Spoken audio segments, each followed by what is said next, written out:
اللہ تبارک و تعالیٰ نے فرمایا لقد کان لکم فی رسول اللہ اسوۃ حسنہ، کہ ہمارے لیے، انسانوں کے لیے اللہ کے نبی صلی اللہ علیہ وسلم کی زندگی میں ایک اسوہ ہے، ایک بہترین نمونہ ہے۔ اسوہ کسے کہتے ہیں اور نمونہ کسے کہتے ہیں، اس میں تھوڑا سا فرق ہے۔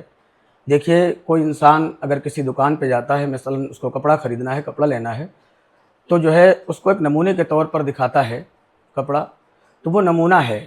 آپ کی مرضی ہے آپ لے لو، آپ کی مرضی نہیں ہے نہ لو، اس میں کوئی پابندی نہیں ہے۔ اسی طریقے سے اناج کی دکان پہ جو اناج سیمپل میں نمونے کے طور پر دکھایا جاتا ہے، وہ بھی ایک نمونہ ہے، وہ اسوہ نہیں ہے۔ لیکن جناب محمد الرسول اللہ صلی اللہ علیہ وسلم کی زندگی ہمارے لیے اسوہ ہے، بہترین اسوہ ہے۔ اسوہ کہتے ہیں ما یقتدی بہ، جس کی اقتداء کی جائے، جس کو فالو کیا جائے، جس کو اپنی زندگی کا حصہ بنایا جائے، جس پر اپنی زندگی گزارا جائے۔ پوری کی پوری زندگی گزارنے کا جو طریقہ اللہ کے نبی صلی اللہ علیہ وسلم نے فرمایا، وہ اسوہ ہے۔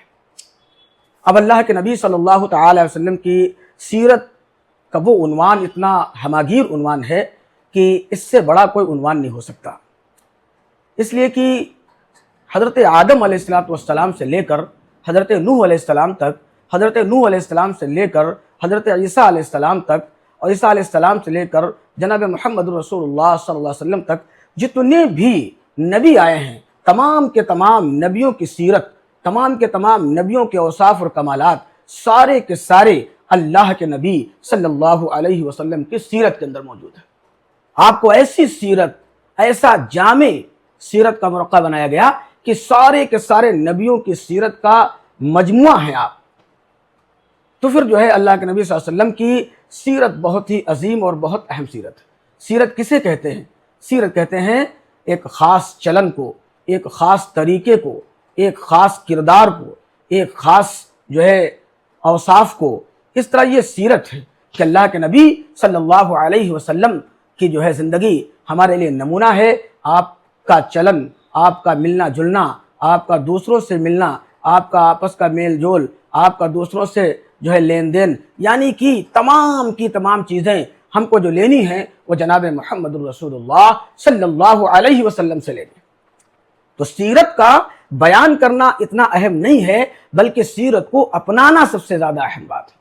آپ صلی اللہ علیہ وسلم نے جو زندگی گزارنے کا طریقہ بتایا، وہ طریقہ ہماری زندگیوں کے اندر آ جائے، یہ سب سے اہم ہے۔ آپ صلی اللہ علیہ وسلم نے جو ہے بتایا کہ کھانا کس طرح کھانا ہے، آپ نے بتایا کہ جو ہے آپ کو کس طرح چلنا ہے، آپ کو دوسروں سے کس طرح ملنا ہے، آپ کو اپنوں سے کس طرح ملنا ہے، حقوق العباد کا کیا مطلب ہے، حقوق اللہ کا کیا مطلب ہے۔ یعنی گویا کہ زندگی گزارنے کا پورا طریقہ جناب محمد الرسول اللہ صلی اللہ علیہ وسلم نے جو بتایا ہے، اس کو اپنی زندگی کے اندر منعن لانے کی کوشش کرنا ہے۔ تو سب سے اہم چیز ہے کہ جو ہے سیرت کو ہم اپنی زندگی کے اندر لائیں۔ اور اسی عنوان پر جو ہے اس مہینے کے اندر بہت سارے جلسے وغیرہ ہوتے ہیں، علماء کرام کے بیان ہوتے رہتے ہیں۔ تو یہ بہت ہی اہم چیز ہے۔ اب ایک واقعہ ہے کہ اللہ کے نبی صلی اللہ علیہ وسلم نے اپنی وفات سے پیشتر ایک وصیت فرمائی تھی۔ وہ وصیت یہ ہے، فرمایا ترکت فیکم امرین لن تضلوا ما تمسکتم بہما کتاب اللہ و سنتی۔ اے لوگوں، میں نے تمہارے درمیان اپنی دو چیزیں چھوڑ دی ہیں، اگر تم ان دو چیزوں کو مضبوطی کے ساتھ تھامے رہو گے تو ہرگز گمراہ نہیں ہوگے۔ ایک کتاب اللہ اور دوسرے میری سنت، میرا طریقہ، میرا چلن، میرا کردار۔ یہ چیز، یہ ایسی جو ہے دو بنیادیں ہیں، ایسا سرچشمہ ہے۔